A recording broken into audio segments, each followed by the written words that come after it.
This is World to Win, bringing you the latest news and analysis from a socialist perspective. I want to welcome everyone back to World to Win. My name is Toya, and I want to give a special welcome to our 200 new subscribers. Make sure you like this video and hit the bell notification so you know when we're posting new content.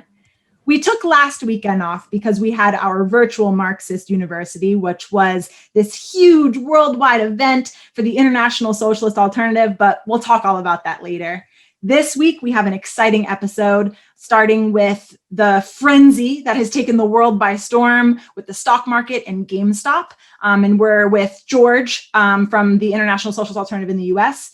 And then later on, we're going to talk about the protest movement that has been happening in Russia. And we have two supporters of our organization that are on the ground in Russia who can tell us all about it. I'm sure you all have tons of questions, so it'll be a great episode.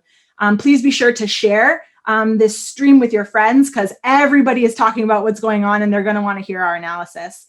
So I want to say hi, of course, to my co-host, Yara. How's it going? Hey, I'm good. It's good to see you after I missed your sum up at your discussion because it was 3 a.m. for me. But I heard it was great, so you'll just have to do it again for me after this. If that's okay? Yes, the history of the Black Panther Party is super exciting, but I understand you didn't want to stay up past 3, 4 in the morning to hear about it, so we'll talk all about it later. So let's welcome our first guest. We have George, who is located in Madison, Wisconsin in the US. How's it going, George? Good. How are you? Good, good. Thanks for coming on with us today.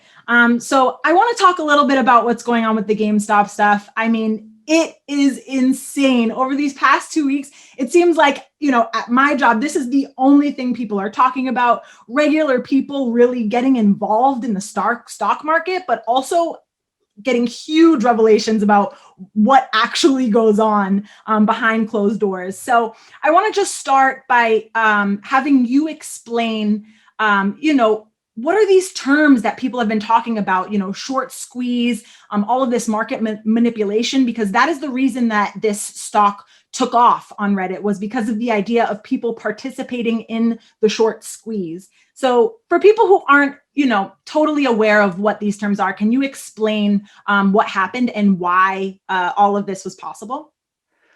Sure. So the way that people would typically engage in investing in the stock market is the buy low, sell high maxim, where you would invest in a business that you're expecting to do well and counting on that business to then become profitable, causing your shares value to go up. But what was going on with GameStop was this thing called going short, where you're actually betting against the success of a company and you gain if that company fails or even goes under, where instead of buying shares, you borrow shares and then you sell the shares that you've borrowed with the intention of buying them back and returning them in the hopes that the company will lose profitability or maybe even go bankrupt, and that you'll be able to buy the shares back at a cheaper value and make money off of borrowing them. And so it's basically a type of stock trading where you are actively invested in seeing the business that you're investing in fail. And what was going on with GameStop was that this is a retail company that sells video games that has been struggling for quite some time as the video game industry has moved more towards digital sales, and a large number of hedge funds were engaging in this sort of short selling of the company, investing in the company with the intent of making money off of the business failing. Now, on Reddit, through the Wall Street Bets thread, a bunch of people became aware of the fact that the hedge fund was engaging in this very sleazy, but I should also say completely legal, according to bourgeois law, practice of short selling, and got angry about this and led this massive campaign for basically large numbers of small donors to all invest in Game Street at once and to drive up its value. And so if you're trying to do this short selling thing of borrow the shares, sell them, buy them back and sell them back, then if that business ends up being successful, if its shares go up, then you're actually going to get screwed over. And so that's what happened to the hedge funds, is they borrowed these shares and sold them with the expectation that GameStop would go under and they would be able to buy them back for cheaper. But because of all of these Redditors buying these shares, GameStop's shares went up through the roof, and now the hedge funds have to buy the shares back at a much larger value than they expected, resulting in losing billions of dollars on their part. One other aspect of this is that this trading was done through an app called Robinhood, so naming itself after the folklore bandit who went through Sherwood Forest and robbed from the rich and gave to the poor. But Robinhood as an app bills itself as being about democratizing the market by making it a lot easier for individuals to get into stock market trading as small-scale individuals rather than these large hedge funds. And that was the mechanism that was used to buy all these shares in GameStop and basically cause the hedge funds to fail massively. But it should also be noted that Robinhood itself is still a major corporation, and as we'll probably get to further on in the discussion, has engaged in its own bad practices in response to all of this. I think that last point that George made is gets me into, I think, one of the things that were really interesting about all of this, because I think we all know that the stock market is, well, let's just say it, not the most easy thing for working people, and has caused a lot of problems for everyone throughout the years. We remember the massive impact they had on the 2007-2008 financial crisis as well, especially that practice of short selling. But I think the way that Robinhood and all of these other apps have dealt with it is what's really struck a nerve with a lot of people. Like, what they did is they basically halted trading for these shares once they started going really, really, really high. And now it's kind of like a game of cat and mouse. Every time the stock goes down a little bit, then they open it, and then every time it goes up slightly, they halt it again, and it's just been ridiculous like that. Yeah, and I mean, Robinhood has opened, as an app and apps like it, has opened up the world of trading to regular people who don't have investment firms in their back pocket or stockbrokers. And regular people do trade very small amounts of money, $100, $200, $300 on these apps daily. And so now all of a sudden, when, people found a loophole that, people who invested millions in GameStop were already in this loophole. Once they found it, that's when they want to cut it down. And it's just a super stark example of how there are different rules for different classes of people. The ruling class, the capitalist class, the rich, whatever we call them, they get to play with this casino like institution all the time. And then, we decide, hey, I'm going to make a little bit of money too. And then all of a sudden they just shut it down. It's absolutely ridiculous. Yeah. And, I think it's also like, you keep hearing this thing about capitalism, how the free market works for everyone. There's just a meritocracy. If you know what you're doing, you're going to do well. And if you don't know what you're doing, you're going to fail. And there's nothing controlling it. It's just the way that you succeed is by doing something right. And if you fail, you've done something wrong.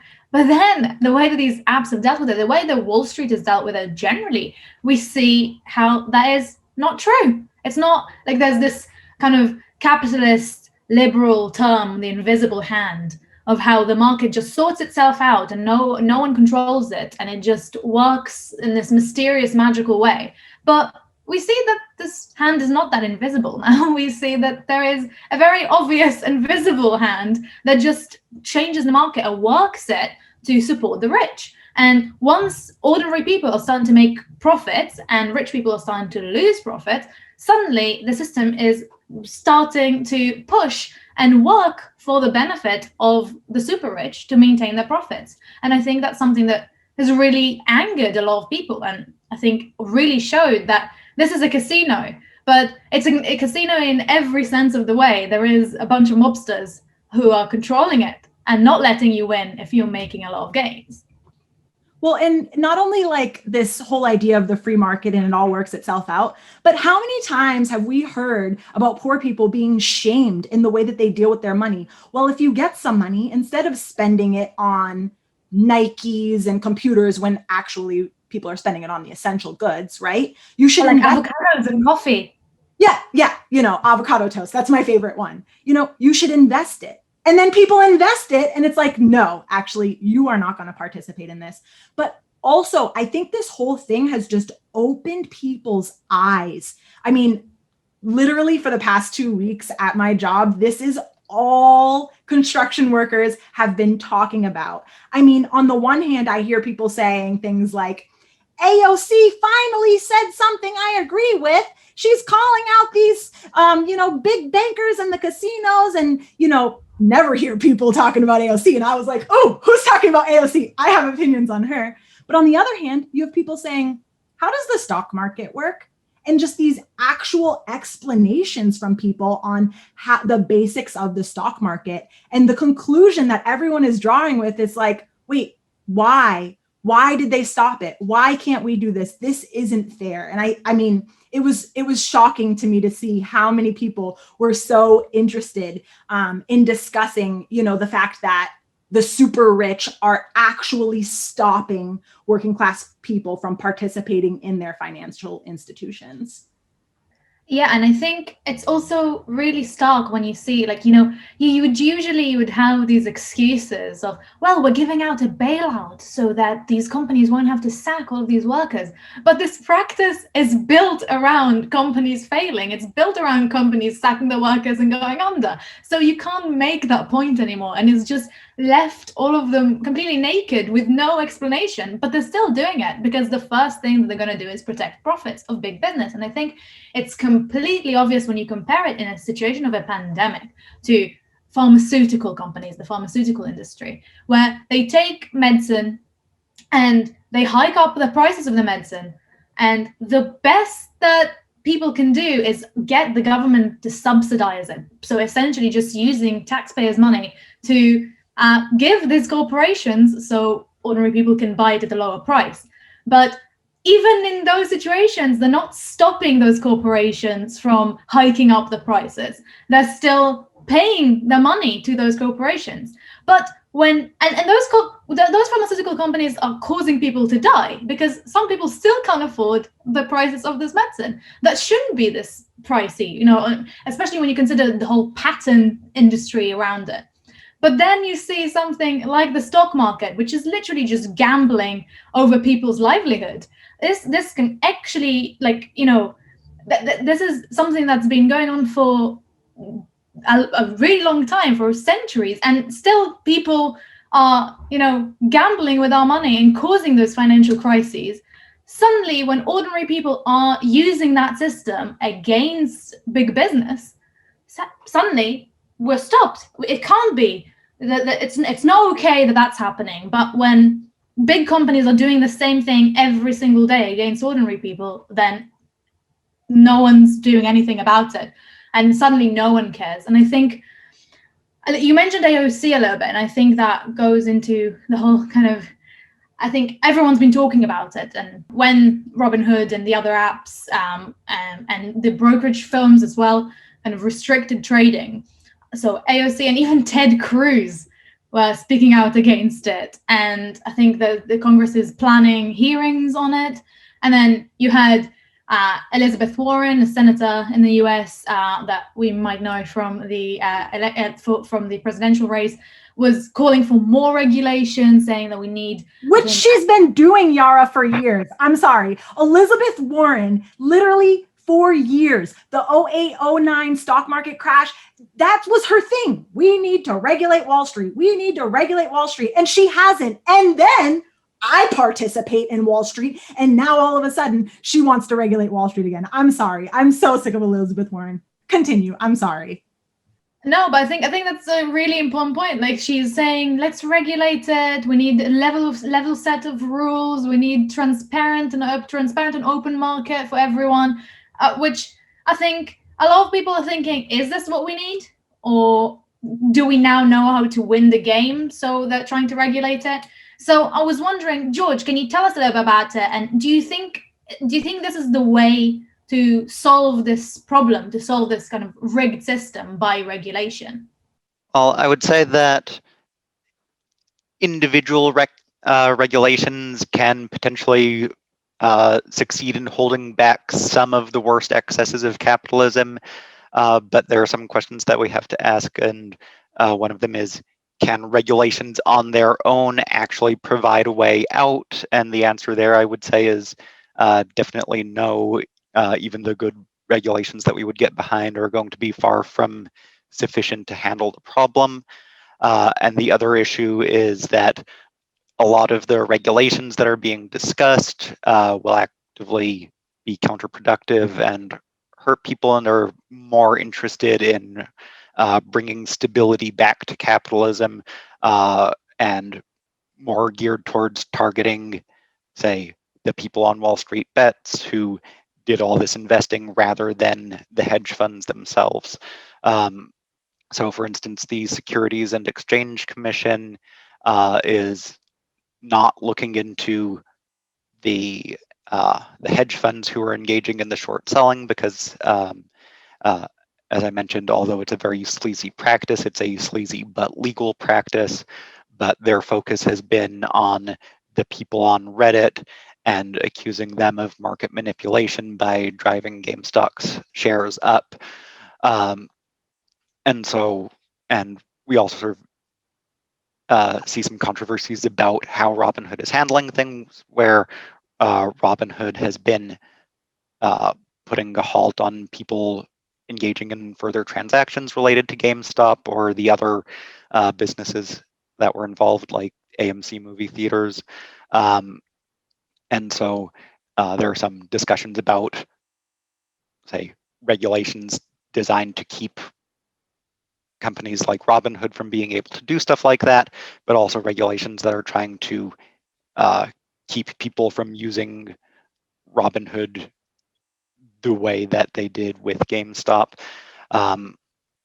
And one thing that I would say, if we look at sort of previous attempts at solving big crises with regulation, if we look at what happened after the 2007-2008 financial crash, we saw a lot of state intervention that was not geared towards actually helping working people who were screwed over by the crash, but geared towards protecting the businesses that were affected. So giving massive bailouts to the banks, to the auto companies, while not doing anything for the people whose houses were getting foreclosed on by the banks, or the auto workers who were losing their jobs due to the crisis. And one big fear that we have about some of the regulations being talked about are that they will similarly be focused on trying to protect the businesses themselves from any sort of future action like this, rather than on trying to regulate the business's own ability to manipulate the stock market. And for the sorts of regulations that would actually be positive, it's going to actually take mass struggle to force the government to enact those sorts of regulations. And that sort of thing will require a mass movement going beyond just these sorts of Reddit investment things. Yeah, thank you so much, George. I mean, it's just it's insane how much, they're putting all these regulations in, and they're trying to attack, like you said, the people who run the Reddit page, instead of just actually investigating the people who do these legal things that should be illegal all of the time. And in reality, the first wave of people that were following this on Reddit for over a year, might I add. This has been talked about on Reddit for a long time. They went in, bought shares at $20, $30, $40, and then sold when the shares were $200, $300, $400 and made some thousands of dollars. It was a way for people to make a lot of money real quick because yes, right now student loans don't have to be repaid because of COVID, but rent still has to be paid, medical debt still has to be paid, and just household debt in general with mass unemployment. And so people were able to make a quick buck. And now these companies are they basically have this marketing campaign coming in trying to deter people from participating in this because it's built up a lot of steam. I mean, I know even in the UK, Yara has been posting some excellent memes, might I add, about this basically movement of kind of taking over Wall Street. Yeah, I think it was really interesting to see as well on the subreddit itself, because I was like looking at it constantly to see what's happening, and it was so interesting when the apps blocked trading. Apparently, in the first stages of it, they only blocked it in the US. So people in Canada and the UK and all over Europe were called to kind of buy more and more and more to still continue to hike up the prices, which I thought was really interesting to see how the internet is really taking this step forward and like giving this kind of international vibe of fighting against Wall Street, and I suppose a basic understanding that Wall Street is affecting everyone, and this gambling and this casino is affecting everyone. And I also think it's really interesting to see because I agree that this started as kind of like a way to make a lot of money, but more and more people have entered this with the kind of like obvious reason of either taking out hedge funds, taking out the stock market and Wall Street and sticking it to the man, or just against the system, being like that this is not right. And we need to take this down, and we need to show them that we have a force. And I think the whole idea of like people banding together is something that we obviously always stress out as socialists, that we actually have the power to do these things. And we can't do it without an actual organized action, because what happens is that they block trading, or they block and try to give us like small things to get us away from the big aim, which is to take them down. And I think it's really also interesting to see how the difference was massive. I think last year the stock price was around $3, something like that, and this week it got to nearly $500. It's incredible to see how much of an effect people can have through Reddit, of all places. Yeah, it's really inspiring to see people banding together and like what power we have when we do that. But George, I want to end with this. What power, do we actually have to take on Wall Street? I mean, it was great that people could come in and make some thousands of dollars, but regular people buying 2, 3, 10, even 100 shares of GameStop, is that how we take on corporate greed? First of all, I would say that just the mere fact that we're seeing this case of people banding together to take on an evil capitalist is, it makes you feel warm inside, and it also makes you feel a bit warm inside when you see the hedge fund managers complaining about how much they've lost.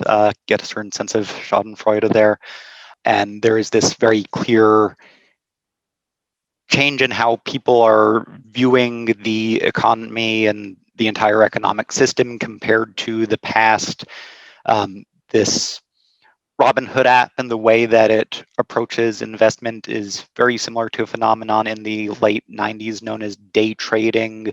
That was a very big fad at the time, but when people were engaged in day trading in the 1990s, it was not seen as this way for people to take on big business, but for them to get rich and become big successes themselves on the wave of the dot-com bubble that was going on at the time. And there is a much more cynical attitude towards capitalism and big business now that we weren't seeing at that time.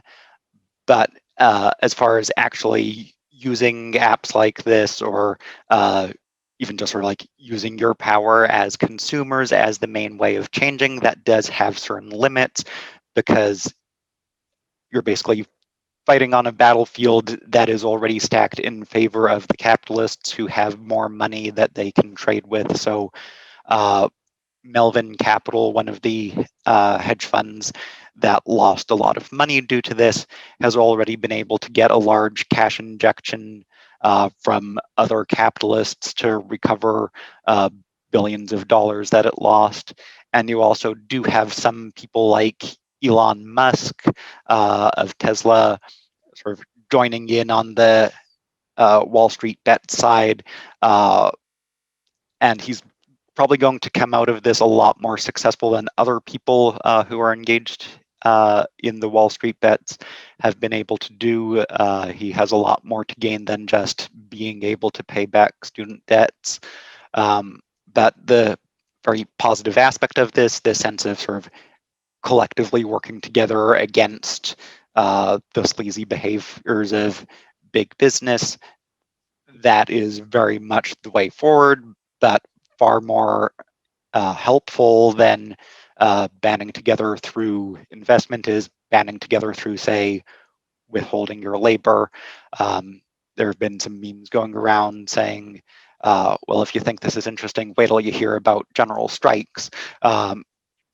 And that sort of thing points in the direction for how we can actually much more effectively take on big business to organize in the workplace. And that would include at a place like Gamestop itself, which while it was getting screwed over by the hedge funds, is also a pretty sleazy capitalist business in its own right. It classified itself during the pandemic as an essential business so that they could keep themselves running during the pandemic, even with the stay-at-home orders in place, very much endangering the workers at GameStop. And through actual like collective workplace action, collectively organizing as workers, then this would give us the ability to take on the bad practices at places like GameStop, as well as the bad practices of hedge funds like Melvin Capital. And it also points much more in the direction of like socialism. And I will leave it at that. Thank you so much, George. I think this is so interesting and so important. And I completely agree that it really points the way. I think, especially when you look at the context of discussions in the US right now on whether or not to give $2,000 for COVID relief and all of that, you see the amount of money that's being traded in the stock market and the way that we are pushed away from getting that money. And even those kind of pennies are taken away from us, I think is really just exposing the system. And I think obviously maybe we are obviously pushing for a lot more than just winning against the rich in their own game of the stock market. But I just want to bring out a little quote from Karl Marx that was popping out around from 1864. And he was saying about how he was trading a little bit and won £400 at the time, which obviously is a lot of money. And he ended his letter with saying, it's a type of operation that makes demands on one's time, and it's worthwhile running some risk in order to relieve the enemy of his money, which I thought is really, really funny when we think about the way that the stock market has progressed in the last 150 years. So thank you so much, George. It was really, really interesting, and I loved hearing about this. This is, like you said at the start, I think it's just so much fun to see the reaction of hedge funds and how they're running around like headless chickens about Reddit, of all places. So thank you so much. You're welcome, and thank you for having me over.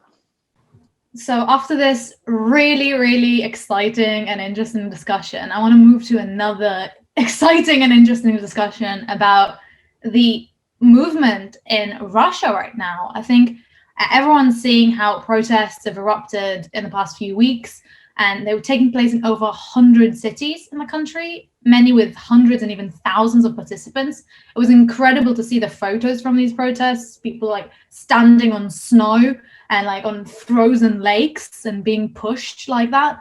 it's absolutely incredible to see the amount of people and the rage that has been going on there. And I think it's really important to mention that these protests were dominated by many young people, and posts on TikTok, which is my personal favorite, were promoting those protests and got hundreds of millions of views. So really interesting to see this program, the way that it's progressed in Russia. And we're very lucky to be here with people who are actually on the ground in these protests, are active in these protests, who are supporters of ISA in Russia, Anna and Mitya. And I'm really looking forward to hearing from them. We've seen the pictures from those protests that they were on, and we've seen this really amazing and spicy banner that they were carrying saying, "A new Tsar requires a new 1917," which I think is just spot on. So I want to ask the first question. If Anna could answer it, would be great. So I want to ask you, Anna, so can you give us a little overview of who called these protests and kind of the lead up to them, what happened there? Yeah, absolutely. So I'm guessing this is started on the 20th of August, which is when Alexei Navalny was poisoned on his flight from Tomsk to Moscow. And then later he was hospitalized to Berlin on a plane. And he himself accused Putin of being in charge of the poisoning. There was a investigation of the Bellingcat and the Insider, who have concluded that it was in fact the Russian Federal State Service which was in charge of the poisoning.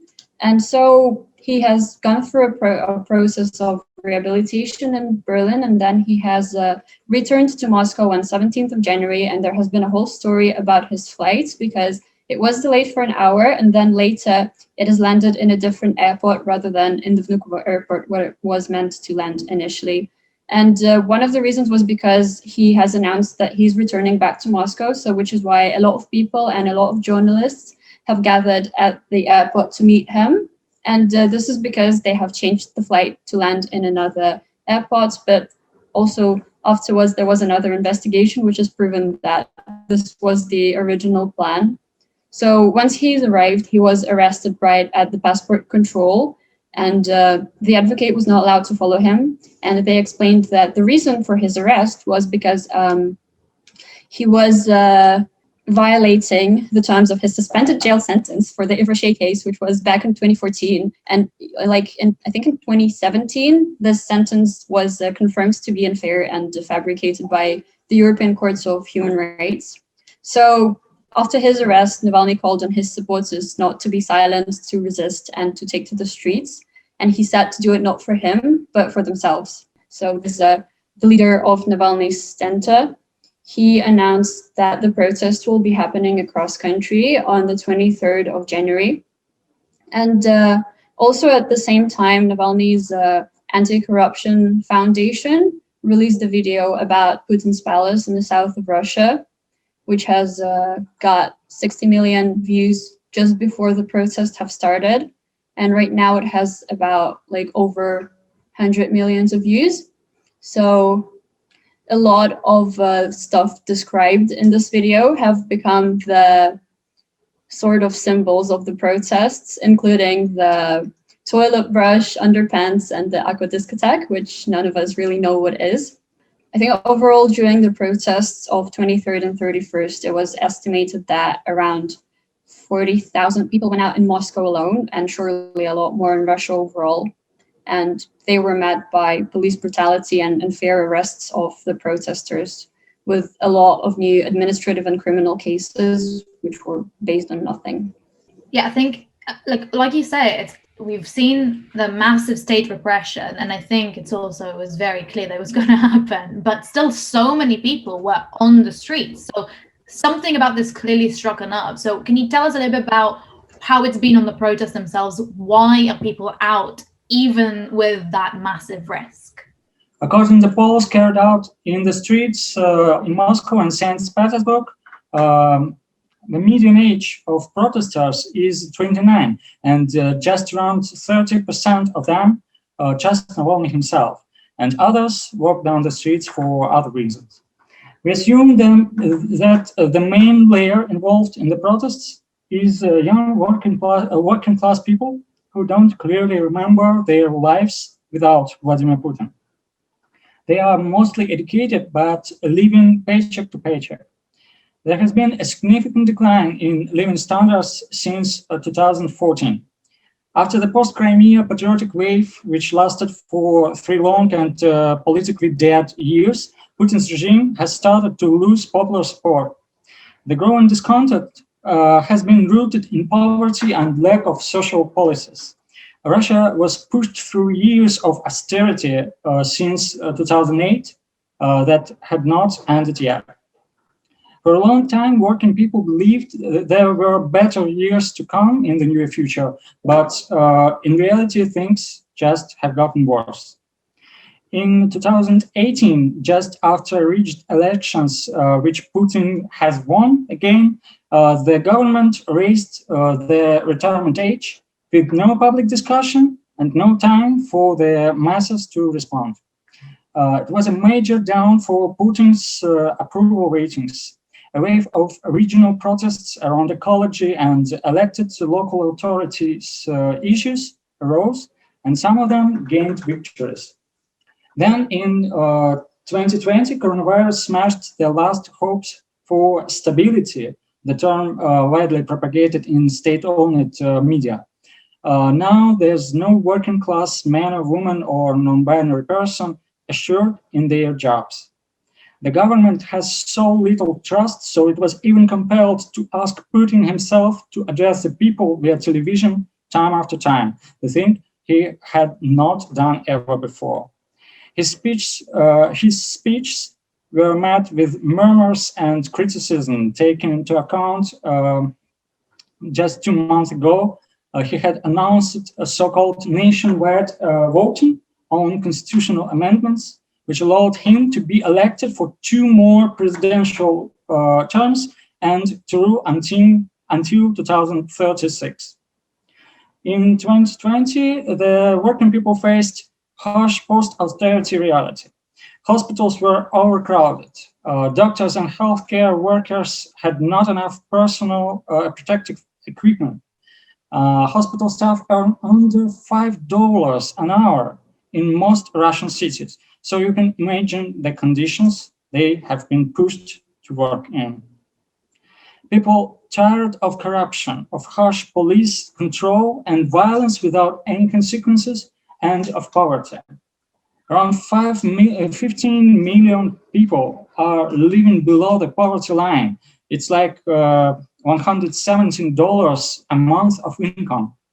Young people tired of stupid propaganda of so-called traditional values, which particularly aiming on women's role in family, or divisive and hateful policies towards migrants, LGBTQ people, and other minorities. So the protests are trans-class with working youth dominance and are profoundly based on year-to-year accumulated anger, which is closely linked to falling living standards. Thanks so much. Yeah, this has been super interesting, and it's great to get the on-the-ground experience, what's going on in Russia. So Anna, despite the somewhat contradictory character, these protests seem to be an expression of real class anger that's bubbling up in Russian society. Has the rest of the left been active in these protests? Overall, I would say not really. And you can really see the difference in the 2 protests on 23rd of January and 31st of January, because on the 23rd, literally almost no leftists, except for us and one other leftist organization, were present. And overall, the protesters were rather disorganized, both in terms of coordination and in terms of the mood of the protest. However, in 31st, they were responding to leftist slogans a lot more actively, and our performance at the protest were met by a huge success. A lot of people took our leaflets, a lot of people supported our slogans, and a lot of people wanted to join the organizations and started to talking to us and finding out who we are. So I think overall, the problem with the leftist presence at the protest is within the leftist organizations themselves, because we have quite a lot of leftist organizations who do not want to support Navalny because he is a liberal. And they kind of misunderstand the concept of the protest because they think this is the only thing people want, ignoring all the other slogans that are present there. So overall, quite a lot of leftists have refused to join the protest, and they have accused us of supporting a liberal. And also the same was present on the international level. A lot of leftists from other countries have accused us, and they have said that Navalny is basically like Trump, based on his quite old comments about immigrants. And so overall, not a lot of people, not a lot of leftist organizations were present. I think it was us and just another one, which was quite bright. And despite this, there's a lot of working class and youth who are in the streets, which is why it is essential for us to be there. Love hearing about the youth getting out there and fighting back and joining the protest. I mean, that's really what we need. We need the youth to take action and be on the forefront. Mitya, can you explain a little bit more about the reaction of broader masses of people, and then also how the state is reacting to the protest movement? The state reacted harshly than ever before. Churches started a hysteria over school children taking part in the protests. Despite the real attendance of people under legal age was just around 4%, there have been several criminal cases opened by police for involving underage people in protests. Universities warn students not to participate in the protests, threatening they would be expelled. Around 10 students and university professors were actually pushed off their unis so far. And we should say all the threats of repression and intimidation play its role. We see people who want to participate in the protests, but they are scared. Thankfully, they actively aid the protests by donations to human rights defending organizations and by sending food and medicines to detainees. Unfortunately, there's not much political organizations people are ready to donate to. It's largely because of poor political traditions in Russia after years of Putin's regime clearing the political field.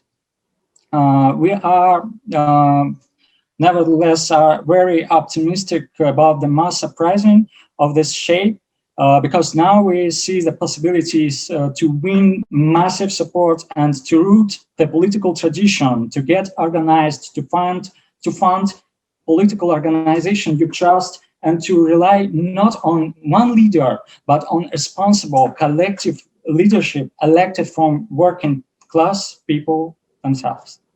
Yeah, I think this is really interesting to hear generally about the way that the protests have been going. And I think it's really incredible to hear how many people are going out despite those really harsh measures taken by the state. I think this amount of people anywhere would be impressive, but especially in a place that has that level of police and state repression.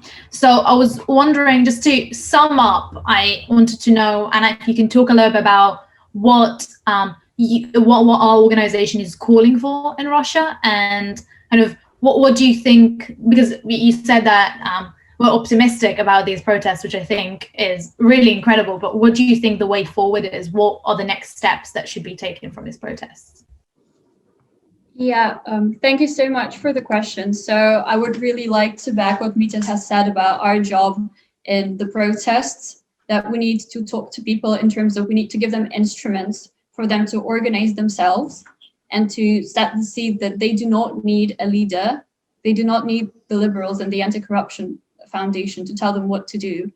And this has been even more relevant since yesterday, because yesterday Leonid Volkov has announced that there will be no more protests until spring or summer, and that now we need to devote all of our energy to the upcoming elections. And this comment has caused so much negative comments, both from the organizations and from the people who went out on the streets, who risked their lives and health and freedom for the protest. And now they're being told that, no, not going to happen anymore.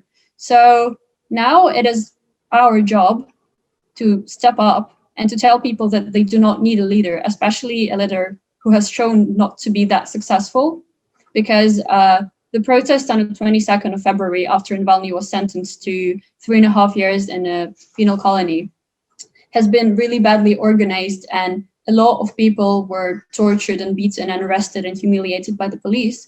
And Volkov's comments that the protests have to end on a high note was met by a lot of negativity and a lot of negative comments, because this is quite clearly not the high note and not what we want. So also at this protest, a lot of journalists were beaten up, and this is quite highly relevant because we have Mitya, who is a member of the national executive of the trade union of journalists and media workers in Russia. So he knows quite a lot about this, more than me. And overall, I just want to say that our job right now is to go out to people, to keep talking to them, to give them the leaflets, and to tell them that we don't need the leader.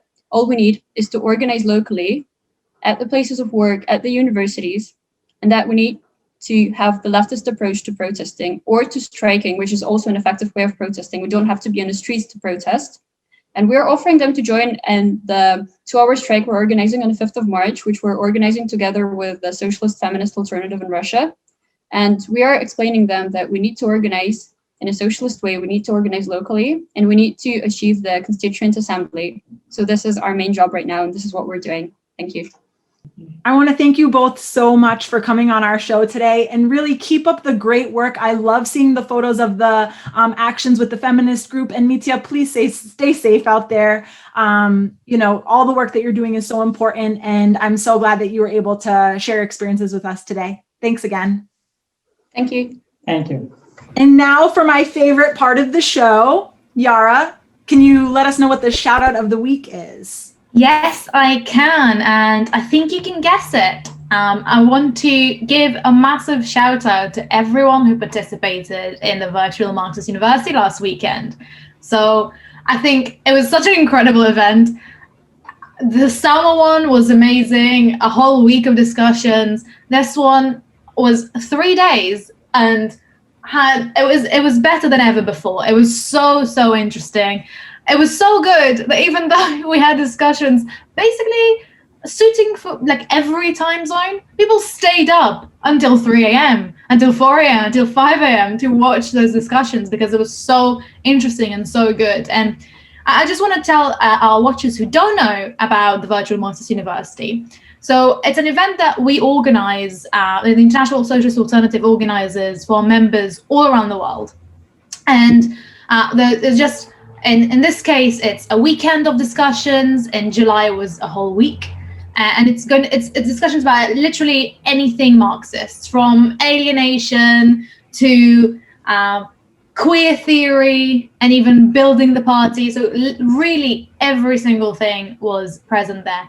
And not only every topic, but also there were over 1,500 participants from all around the world, from over 39 countries. So we really could get this amazing, wholesome kind of report and experience from so many members and so many people from all around the world. So it was such an amazing event, and I think it was great if you look at the numbers, but it was also great quality wise. I really enjoyed the weekend. It was such a great boost. Obviously it's not winter in every country around the world, but here it's very cold and it was just a great boost when you're feeling like you want to die. So I want to give a big shout out to everyone who came to the VMU, but also everyone who helped organize it and make this event as fantastic as it was.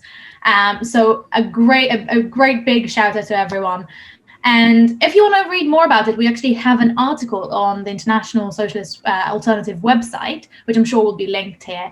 And also, if it sounds really good and you want to come to the next one, but you're not yet a member of the International Socialist Alternative, make sure that you join us, because we are going to have these events all the time. So you don't want to miss the next one. Join us. And obviously we don't only do these events. You can hear what our members are doing everywhere, like Anna and Mitya in Russia, but everywhere on every continent around the world. We are on the ground doing actual work against the system and for socialism. So join us today so that you don't miss the next one. So that's it for tonight. It was really, really great to hear from George and to hear from Anna and Mitya. I think this was one of the more interesting and exciting episodes that we had. I mean, hearing about what our members and what our supporters and what everyone in Russia is doing right now, really incredible. Always so amazed by their work. So thank you so much for coming. Don't forget to subscribe. We've had a few new subscribers, like Toya said at the start of this episode, but we can raise it even more. So make sure you're subscribed. If you're not, click the subscribe button and also click the bell button to be notified when we go live and also when we upload new videos. And that's it from us. So see you next week, same time, same place. Bye-bye. This is World to Win. Every Sunday, we broadcast with speakers from across the globe, bringing you the latest news and analysis on the fast-moving global events from a socialist perspective. Subscribe to the International Socialist Alternatives YouTube page and click the bell to get notified when we go live for a new episode. Like us on Facebook and follow us on Instagram because there's a lot to do and we have a world to win. When we fight! When we fight! When we fight! Solidarity!